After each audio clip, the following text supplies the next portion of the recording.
Hello, this is Jason from The Best Breakdown. Are you in the market for a video doorbell, but you don't want to pay a subscription?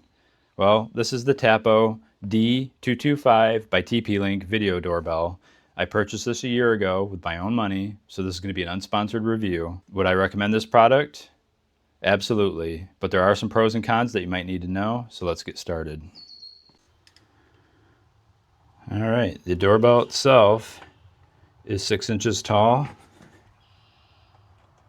about 2 inches wide. The thickness of the unit is just over an inch. This bracket you see, this gray bracket you see, was designed by me. I will go ahead and put a link to that on Maker's World, so if you have a 3D printer, you can go ahead and print that. My siding is 4-inch siding. All right, here's a look at the box. This comes either battery powered or wired, and it does come with a chime. It works with Alexa and Google Home, and it comes with a 1-year warranty. I don't believe this one comes with a micro SD card. I do believe you have to buy that separately, but I will go ahead and verify that. And I will go ahead and put a text up on the video to let you know what the result of that is. And then this offers a 2-way radio, smart object detection. It can detect pets and people and packages. I would say the packages works maybe 50% of the time. It's definitely not reliable. Especially Amazon will sometimes send you those bags. They won't put everything in boxes. Tapo does offer an appliance that you can put inside your home to record. One of the downsides to this unit is you do record directly to this device. So if someone comes and steals it, there you will lose your footage. You can pay for a cloud subscription. That is completely optional though. This will function without it. I have not paid any subscription fees for this doorbell. All right, so what else we got in the box here? This is what I had left over. There is another wedge mount, some mounting anchors. These are some just extension cables if you're hardwiring. And then if you wanted to stick it to a wall, they give you a 3M tape there. The directions are super easy to follow. If you're going to hardwire it, you do need a 8 to 24 volt transformer. Otherwise, if you go battery powered, they say the batteries will last up to 8 months. The USB charger is not included if you are battery powered. Also, if you are hardwiring, they do walk you through how to open up the chime and then install these jumpers. Here's another tip. They give you this pin to unlock the doorbell from the mount outside. So we have a closet here next to our door. I just put it up on top of the trim. Here's the chime. It plugs into a standard outlet, and your main doorbell chime will be disabled while this one is active. Their iOS app has been good. It will send me push notifications when it detects something, and it's pretty close to real time. There might be like a half a second or 1 second delay.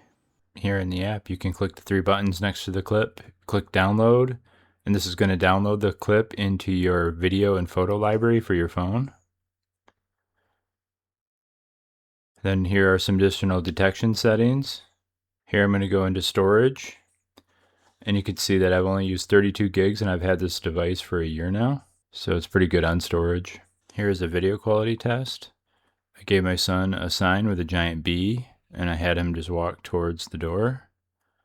And here it probably gets to about 15 or 20 feet before you can start reading the sign. Here's one annoying thing this video doorbell does in the summer. It will detect these little flying insects. As movement, it will send you a notice and then it will record the clip.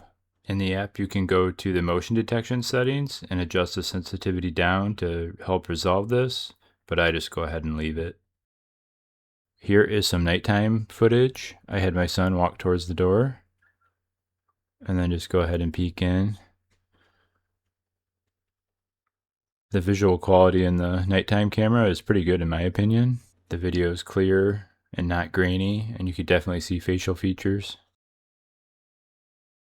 Alright, so like I said in the beginning, I still do recommend this video doorbell, despite the 2 minor issues. Those being the micro SD card being on the unit, so if someone were to steal it, they could get your footage. And then the other one being the insects triggering the notification alerts on my phone in the summer months. Obviously that's only in the summer months, so the winter, fall, and spring it's usually fine. And then the onboard micro SD card could actually be circumvented by just buying the $150 home appliance if you really wanted to. I haven't really found a need to. Then thinking about all the things we like about the camera, being able to get a notification when the kids are coming home from school or there's a package at the door. That's been really nice. Our old doorbell chime is in the hallway and we couldn't hear it when we were downstairs in our office working. So now we get a notification on our phone if someone comes up to the door. So that's really helpful. Another thing I like about it is the Tapo ecosystem by TP-Link. So they have all their wireless routers. They have floodlight cameras, other security cameras, home assistant type stuff, smart home stuff, robot vacuums and things like that. And I think the number one thing that we like the most about this doorbell camera is there's been no subscription. So, we got to choose the size of the SD card. Those are more expensive now. And you could see over the last year, I've only used 32 gigs of storage. So you could get a fairly small micro SD card and it'll just override the footage after, it does that rolling recording. Thank you for taking the time to watch this unsponsored review on the Tapo video doorbell. If you found it helpful, make sure to like and subscribe for more unsponsored reviews. If you have any questions or comments, feel free to leave them down below. I always take the time to read through all of them. This is Jason from The Best Breakdown.